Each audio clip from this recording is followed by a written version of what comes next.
এক কিশোর বালক, ছোট ছেলে, বেশি বয়স নয়। তার বাবা বাজশ্রব ঋষি। তিনি এক বিশাল যজ্ঞ আয়োজন করলেন। সেই যজ্ঞ করে যদি তিনি সিদ্ধি লাভ করেন তাহলে সারা বিশ্বের সম্পদের অধিকারী হবে। যজ্ঞ যখন শেষ হয়, সবাই আমরা জানি যে যজ্ঞ শেষ হলে সেই যজ্ঞের যারা ঋত্বিক পুরোহিত তাদের দক্ষিণা দিতে হয়। তো তার বাবা বাজশ্রব তিনি দক্ষিণা দিতে আরম্ভ করলেন। কি দক্ষিণা দিলেন? তখন গাভীর দক্ষিণা দেওয়ার প্রচলন ছিল, গরুর খুব বেশি মূল্য ছিল। তিনি যত জীর্ণ শীর্ণ রুগ্ন গাভী সেই ব্রাহ্মণদের দান করতে লাগলেন। তো সেই ছোট ছেলেটি, কিশোরটি, তার খুব প্রাণে ব্যথা লাগলো। সে বলল, বাবা, তুমি এই গাভীদের দান করছো কেন? এদের তো কোনো কাজ হবে না, এরা দুগ্ধবতী নয়। যার বলদ আছে তারা হাল টানতে পারবে না, তারা কোনো কাজে লাগবে না। তাহলে এই ব্রাহ্মণদের তুমি যে দান করছে, দক্ষিণা তো বৃথা যাবে। তো বারবার করে বাবাকে এই কথা বলছেন। আর পিতা বাজশ্রব প্রচন্ড রেগে গেল। তা কি করবো আমি, বল। তখন উনি বললেন, ঠিক আছে। সেই ছেলেটি বলল, ঠিক আছে বাবা, তুমি তোমার ইচ্ছা মতোই দান করো, যা পাপ পুণ্য তোমার হবে, আমার দরকার নেই। কিন্তু তুমি তো সবাইকে দিচ্ছ কিছু না কিছু জিনিস এই বাড়ি থেকে, তা আমিও তোমার ছেলে, তো তুমি আমাকে কাকে দেবে, তুমি বলো। তখন বাবা তো প্রচন্ড রেগে আছেন ওর কথা শুনে, একেই তো অ্যাকিউজ করেছে, অভিযোগ জানিয়েছে। তখন বাবা বললেন, যা হতভাগা, দূর হয়ে যা, জমের কাছে যা, আমি তোকে জমকে দিলাম। তখন বাচ্চাটা তখন ভাবলো, কিশোরটা, যে জমের কাছে দিলেন, ঠিক আছে, আমি চললাম জমের বাড়ি। সঙ্গে সঙ্গে বাজশ্রবসের মুখ কালো হয়ে গেল, কাচুমাচু করে বললেন, বাবা শোন শোন শোন, কোথায় যাবি? জমির বাড়ি? জমির বাড়ি কেউ যায় নাকি? জমির বাড়িতে যায় একদম মারা গেলে। না, পিতৃসত্য পালনের জন্য আমি জমির বাড়ি যাব। চললেন সেই বালক বাবাকে ছেড়ে। সবার বাবা মা সবাই তাকে আহ্বান করছে, সবাই তাকে ডাকছে, কোনো দিকে সাড়া দিলেন না। চললেন জমের বাড়ি। মৃত্যুর দেবতা যম আমরা জানি, সে যমরাজের বাড়ি গেলেন। গিয়ে দেখেন যমরাজ বাড়িতে নেই, তিনি কোনো কাজে কোথাও অ্যাপয়েন্টমেন্টে গেছেন। 3 দিন 3 রাত তিনি জমের দরজায় বসে রইলেন। সবাই তাকে দ্বাররক্ষীরা বলল, বাবা তুমি বাড়ি যাও, দেখা পাওয়া যাবে না। না, যতক্ষণ না জম আসবে ততক্ষণ আমি এই দরজা ছাড়বো না। ওখানে বসে রইলেন। 3 দিন বারে যখন জম এলেন, তখন তাকে দেখে অবাক হয়ে গেলেন যে এইটুকু বাচ্চা সে বসে আছে আমার জন্যে। তখন তিনি তাকে জব্দ করে নিয়ে গেলেন, খাওয়ালে দাওয়ালেন, বললেন, বলো তোমার কি জানার আছে, আর তুমি এখানেই এসছো কেন? তখন সে কিশোরটি গল্পটা বললো, ঘটনাটা বললো যে বাবা তাকে জমের বাড়ি পাঠিয়েছেন। তিনি বললেন, আমার 3টে প্রশ্ন আছে, এই 3টে প্রশ্নের উত্তর দিতে হবে। তো যমরাজ ভাবলেন, কি বাচ্চা, খেলনা চাইবে, কিছু পয়সা করিও চাইতে পারে, পড়াশোনা যাতে ভালো হয় তার জন্য কিছু আশীর্বাদ চাইতে পারে। না, সে বাচ্চাটি অন্য কিছু চাইলেন। প্রথম চাইলেন যে আমার পিতার ভেতরটা খুব হয়ে আছে, অস্থির হয়ে আছে, ওই জন্যে এত বড় যজ্ঞ সত্ত্বেও তিনি ভুলভাল কাজ করছেন, বাজে পশুদের দিচ্ছেন, অতএব তাকে শান্তি দাও। আর পিতা মৃত্যুর পথে যাতে স্বর্গলাভ করতে পারে সেই বর দাও। তৃতীয় বরটি কি? তৃতীয় কি চাইলেন? প্রার্থনা করলেন যমরাজের কাছে, বললেন, আমাকে তুমি আত্মজ্ঞান দাও। মৃত্যুর পরে যে অমৃত লোক আছে, মৃত্যুর পরে কি আছে আমি সেটা জানতে চাই।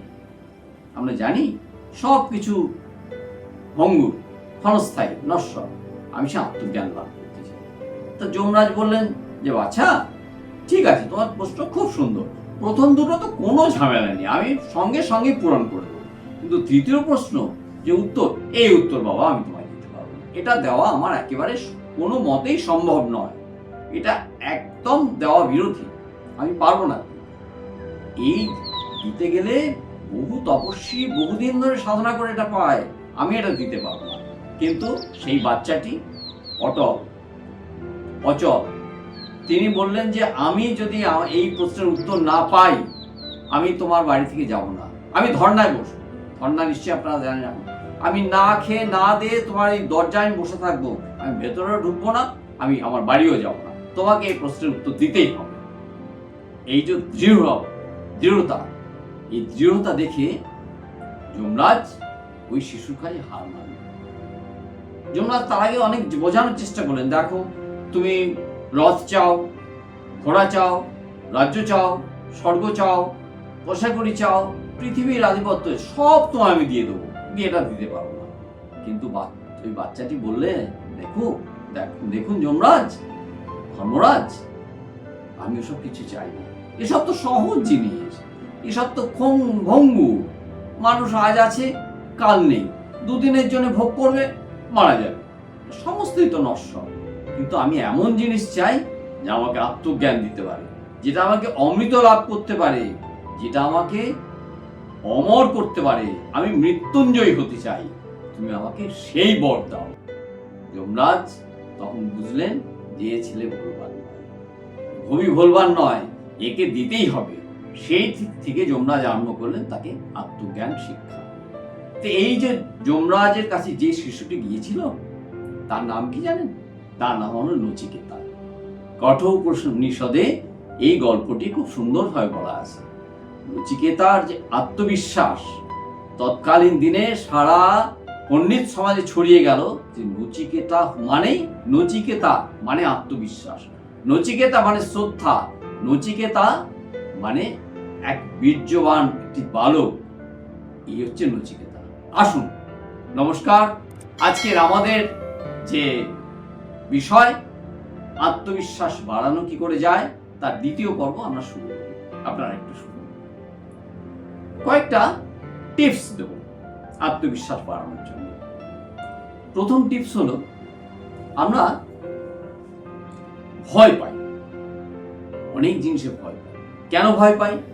আমাদের আত্মবিশ্বাস কম বলে ভয় পাই। আমরা ভাবি আমরা পারবো না, সেই জন্য ভয় পাই। কোনো কিছু আমাদের কখনো কখনো মনে একটা অজানা ভয় হয়, কোনো কারণ নেই। আমরা ভবিষ্যৎ দেখতে পাই না, তো ভাবি ভবিষ্যতে কি ঘটবে। এই ভয়গুলো যাতে না পাই, তার জন্য খুব ছোট্ট একটা টিপস আছে। আমরা একটা কাগজে, ছোট ছোট কাগজে লিখব যে আমি এর থেকে ভয় পাই, আমি ওর থেকে ভয় পাই, আমার অঙ্ক থেকে ভয়, আমার পড়াশোনা থেকে ভয়, কি আমি যদি চাকরি করি আমার বস থেকে ভয়, আমার যদি কোথাও বাইরে যেতে হয় আমার গাড়ি চড়তে ভয়। এক একজনের এক এক রকম ভয়। কেউ কেউ ভূতের ভয়ও দেখে, এইসব ভয় দেখে। এইগুলো লিখলাম, লিখে একটা কাচের একটা বাক্সর মধ্যে বা কাচের একটা পাত্রের মধ্যে আমি ওটা রাখলাম, জমা হতে লাগলো। আমি সারা মাসে, এক মাস যা যা ভয় আমার যখন মনে হচ্ছে ছোট চিরকুটে লিখে রেখে দিচ্ছি। একটা দিন আমি ঠিক করলাম, ধরুন মাসের শেষ দিন, যেদিন মাইনে পায় অনেকে, যেদিন মাসের শেষে হিসেব করা হয়, সেই সময় আমি ওই বাক্সটা খুললাম, ওই কাঁচের বক্সটা, আর খুলে প্রত্যেকটা যে ভয়ের যে কাগজ আমি একটু একটু করে মোমবাতিতে পুড়িয়ে ফেললাম। কিছু কিছু কাগজ আমি কুটি করে ছিঁড়ে ফেললাম। এই যে আমি ছিঁড়ে ফেললাম বা পুড়িয়ে ফেললাম, সঙ্গে সঙ্গে আমার মনের মধ্যে একটা বিপরীত একটা ঢেউ সৃষ্টি হলো। কি ঢেউ? ভয়ের বিপরীতে ঢেউ, অভয়ের ঢেউ। যে হ্যাঁ, আমি এসব ভয় পাই না, আমি ভূতে ভয় পাই না, আমি বসের কাছে কথা বলতে ভয় পাই না, আমি অঙ্কে ভয় পাই না, আমি রাস্তাঘাটে চলতে ভয় পাই না। এই যে ভয়ের বাতাবরণ থেকে নিজেকে উন্নীত করার, আত্মবিশ্বাস বাড়ানো, এটা একটা অত্যন্ত জরুরি এবং মোক্ষম টিপস। আপনারা অনুসরণ করে দেখলে এতে আপনারা অবশ্যই ফল পাবেন। দ্বিতীয় একটি টিপস আছে, সেটা হচ্ছে কমপ্লেক্স। কমপ্লেক্স মানে আমরা জানি বড় অট্টালিকা, তার চারপাশে বাগান, না, এই কমপ্লেক্স না। এটা হলো মেন্টাল, মানুষের কমপ্লেক্স। দু ধরনের কমপ্লেক্স কাজ করে আমরা জানি। একটা সুপিরিয়রিটি কমপ্লেক্স, মানে অপরকে, কারো নিজের মনে নিজেকে খুব বড় ভাবা। আর একটা ইনফিরিয়রিটি কমপ্লেক্স, নিজেকে খুব ছোট ভাবা। আমাদের যদি আত্মবিশ্বাস বাড়াতে হয়, দুটো কমপ্লেক্স, এই দুটো কমপ্লেক্স থেকেই আমাদের বেরোতে হবে। নিজেকে বড় ভাবা থেকে, অতি বড় ভাবা থেকে বেরোতে হবে, আর নিজেকে অতি ছোট ভাবা থেকে বেরোতে হবে। এটা খুব সুন্দর বাংলার কথা আছে যে অতিবার বেরো না, ঝড়ে পড়ে যাবে, আর অতি নিচু হয়েও না, ছাগলে মুড়িয়ে খাবে। এই কথাটা কিন্তু কথার কথা নয়, কথাটা ভীষণ মানে আছে। আমি নিজেকে যদি খুব বেশি মনে করি আমার যা ক্ষমতা, আমার যা গুণ, যদি মনে করি আর অপরকে যদি হ্যাটা করি, অবহেলা করি, তাহলে কিন্তু আমার আত্মবিশ্বাসটা একটা অন্য জায়গায় চলে যাবে। ওটা আত্মবিশ্বাস না, ওটা অতি উচ্চাকাঙ্ক্ষা হবে। এবং আমি যা করতে চাই, যে সাকসেস চাই, যে সফলতা চাই জীবনে, সেটা আমার অধরা থেকে যাবে। একটা ওই প্রচন্ড আত্মবিশ্বাস যদি বলি আমি ওটাকে উচ্চমান্য, মানে সুপিরিয়রিটি কমপ্লেক্স, ওটা আমাকে একটা ডিপ্রেশনে ফেলে দেবে যে কোনো মুহূর্তে। যে কোনো কাজ না হলে আমি সঙ্গে সঙ্গে আপনার সাথে। এবার আসছে বিপরীত, সেটা ইনফিরিয়রিটি কমপ্লেক্স। কিরকম? আমি কথা বলতে পারি না, আমার ভয় লাগে। ওরা অনেক ভালো কথা বলতে পারে। আমার পরীক্ষায় আমি কিছুতেই পড়ছি, সারাদিন রাত পড়ছি, কিন্তু মনে হচ্ছে আমি পারবো না, ওই আমার ওই বন্ধুটা ভালো পারবে। এই যে কমপ্লেক্স, যেমন সুপিরিয়রিটি কমপ্লেক্স তেমনি ইনফিরিয়রিটি কমপ্লেক্স, দুটো কমপ্লেক্সেই অপরের সঙ্গে তুলনা প্রতিনিয়ত করা হয়। আর এই তুলনা থেকে আসে কি? ঈর্ষা। দুটোতেই ঈর্ষা আসে। একটা আসে অপরকে ছোট করে দেখানো, আর নিচেরটা যেটা, সেটা অপরকে অতি বড় করে দেখানো। তার জন্য অপরের যদি কিছু ভালো হয় তাতে নিজের মধ্যে একটা ঈর্ষা হয়। আর ঈর্ষা হচ্ছে আত্মবিশ্বাসের সবচেয়ে বড় শত্রু। অতএব আসুন, কমপ্লেক্স থেকে বেরিয়ে আসুন, নিজেকে যা সেই জায়গায় রাখুন, উন্নতি করার নিজে চেষ্টা করুন। এটা হচ্ছে দ্বিতীয়। তৃতীয় হচ্ছে আমরা সবসময় একটা জগতের মধ্যে বাস করি যেখানে আমাদের সবসময় মনে হচ্ছে যে আমরা যেন আমাদের দিশা খুঁজে পাচ্ছি না, এদিক ওদিক চলে যাচ্ছি, আমরা পথ খুঁজে পাচ্ছি না। এই যে পথ খুঁজে পাচ্ছি না, এদিক ওদিক চলে যাচ্ছি, এটা থেকে বেরিয়ে আসুন। পথ আমাদের নিজেদের। কি করে ঠিক করবেন? তা ইনস্টিংক্ট বলে আমাদের একটা কথা আছে, অনেক সময় ব্যবহার করি। সিক্স সেন্স বলে একটা কথা ব্যবহার করি। ধরুন একদিন আমাদের মনে হলো যে আমরা সিনেমা দেখতে যাবো। দুটো সিনেমা আছে, একটা হয়তো ছাওয়া, যেটা খুব চলছে, আর খাদান আর একটা ছবি চলছে। তা আমার মনের মধ্যে হচ্ছে, বন্ধু বান্ধব দিয়ে আলোচনা হচ্ছে সিনেমা দেখতে যাবি, কোনটা দেখবো। আমি কিছুতেই ডিসিশন নিতে পারছি না যে আমরা কোনটা দেখতে যাব। হয়তো মনে হচ্ছে এটা ভালো, হয়তো মনে হচ্ছে ওটা ভালো। আমাদের রেটিং নিয়ে একটাই হচ্ছে যে এটা রেটিং ভালো। এই ডিসিশন নিতে দেখা যায় সিনেমার টাইমই হয়তো হয়ে গেল, কিংবা টিকিট ফুল হয়ে গেল। অন্তত আমাদের সব সময় না হলো সপ্তাহে একটা দিন অন্তত আপনি নিশ্চিত করুন যে যেদিন আমি ডিসিসিভ হব, মানে ডিসিশন নিতে ভুল করব না। আমার ভুল হতে পারে, আমি একটা সিনেমা দেখতে গেলাম, সিনেমাটা হয়তো ভালো লাগলো না, হয়তো আমার মনের মতো হলো না, হোক, তবুও বি ডিসিসিভ। অ্যান্ড ডিসিসিভ হলে আমার পজিটিভনেস আসবে। পজিটিভনেস হলে আমার আত্মবিশ্বাস বাড়াবে। আমি যদি ভুলও হয়, যদি ফেলিওর হয়, কিন্তু সেটা আমাকে পিলার অফ সাকসেসের দিকে নিয়ে যাবে। Last but not the least, একটা ইংরেজি যে অ্যালফাবেট আছে, সেই অ্যালফাবেটে শেষ 6টা অক্ষর থাকবে। U, V, W, X, Y and Z. এই 6টা অক্ষরে দিয়ে 6টা একটা ফর্মুলা তৈরি করা হয়েছে। ইউ হলো আর্টস, আর্টস মানে প্রবল আগ্রহ। আত্মবিশ্বাসী হওয়ার একটা অন্যতমই হচ্ছে প্রবল আগ্রহ, প্রবল ইচ্ছা শক্তি, যে আমি এটা পারবই, আমি এটা করবই। ভি হচ্ছে ভিক্টোরিয়াস, মানে বিজিগীষু মনোভাব। সংস্কৃতে একটা কথা আছে, বিজিগীষু মানে আমি জিতবই, আমি জিততে পারি, আমি হারবো না। নেপোলিয়ান একটা কথা বলেছিলেন না, যে হার আমার ইয়েতে নেই, আমার ভাগ্যে নয়, আমার ডিকশনারিতে হার বলে কোনো কথা নেই। নেপোলিয়ান কি করেছিলেন, দ্যাটস অ্যানাদার থিং। কিন্তু এই কথাটা কিন্তু খুব সত্যি। আমি যদি মনে করি ভিক্টরিফুল, যদি আমার মনোভাব থাকে যে আমি জিতবই, তাহলে কিন্তু আমার আত্মবিশ্বাস বাড়বে। ইউ হয়ে গেল, ই হয়ে গেল। এবার আসছে কি না, ডব্লিউ খুব মারাত্মক জিনিস। কিন্তু ডব্লিউ ডিনোটস উইকনেস, প্রত্যেকের উইকনেস আছে, আমাদের কিছু না কিছু দুর্বলতা আছে। আমাদের উইকনেসটা দেখতে হবে, কি উইকনেস আছে, সেই উইকনেস থেকে আমাদের বেরিয়ে আসতে হবে, নিজেদেরকে দেখতে হবে, নিজেদেরকে সেখান থেকে আমাদের টেনে বার করে আনতে হবে।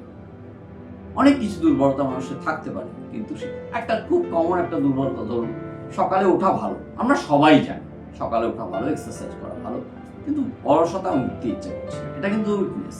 তো আমি চেষ্টা করলাম, ঠিক আছে ভোর 5টা দরকার নেই, আমি 7টায় উঠছি, আমি 6টায় উঠবো কি 6:30টায় উঠবো, আস্তে আস্তে আমি টাইমটা বাড়াবো। এই উইকনেস থেকে যে বেরিয়ে আসা, এটা কিন্তু একটা আত্মবিশ্বাসের আরেকটা। ইউ হয়ে গেল, ভি হয়ে গেল, ডব্লিউ হয়ে গেল, এক্স। এক্স, আমরা এক্স রে জানি যে এক্স রে কি হয় না, এক্স রে দিয়ে আমরা ভেতরটা দেখতে পাই। মানে আমার হাড় ভেঙে গেলে, যে কোনো একটা প্রবলেম হলে, আমি বিশেষ করে হাড়ের প্রবলেম হলে দেখতে পাই। সেরকম আমাদের একটা নিজের মনের একটা এক্স রে করতে হবে, নিজেদের মনটাকে দেখতে হবে, ইন্ট্রোস্পেকশন করতে হবে, মানে আত্মসমীক্ষা করতে হবে, সেটা হচ্ছে এক্স রে। এই কাজটা ভীষণ জরুরি কাজ, এটা একবারে প্রতিদিনের কাজ। না, এই এক্স রে মেশিনটাকে আমাদের ভেতরকে দেখাটা, নিজেদেরকে দেখাটা, এটা কিন্তু আত্মবিশ্বাস বাড়ানোর আর একটা টিপস। ইউ হয়ে গেল, ভি হয়ে গেল, ডব্লিউ হয়ে গেল, এক্স হয়ে গেল, বাকি হলো কি Y and Z. Y, Y means youthfulness. আমার বয়স যাই হোক না কেন, সব সময় একটা প্রফুল্ল, যৌবনের যে প্রফুল্লতা, যৌবনের যে শক্তি, যৌবনের যে মানসিক শক্তি, যে কিছু করব, সেটা সব সময় আমার মধ্যে যেন থাকে, যা বয়স হোক না কেন। কিন্তু আমি যে কর্মের মধ্যে আছি, আমি যে কাজের মধ্যে আছি, আমি ভালো লাগার কাজের মধ্যে আছি, আমি অপরের সাহায্যে আছি, আমি নিজেকে সাহায্যে আছি, এই যে ইউথফুলনেস, এই ইউথফুলনেস কিন্তু আমাকে জীবনে যতদিন বাঁচবো, ইউথফুলনেস কিন্তু আমাকে আনন্দের সঙ্গে বাঁচিয়ে রাখবে। এটা আত্মবিশ্বাস বাড়াবার অন্যতম একটা খুব বড় জিনিস হচ্ছে ইউথফুলনেস। লাস্ট কি না, জেড। জেড কিন্তু সাংঘাতিক জিনিস। জেড এর ফুল ফর্ম বলা যায় জেড ইকুয়াল টু জিল। জিল মানে বাংলা বলা যায় জেদ।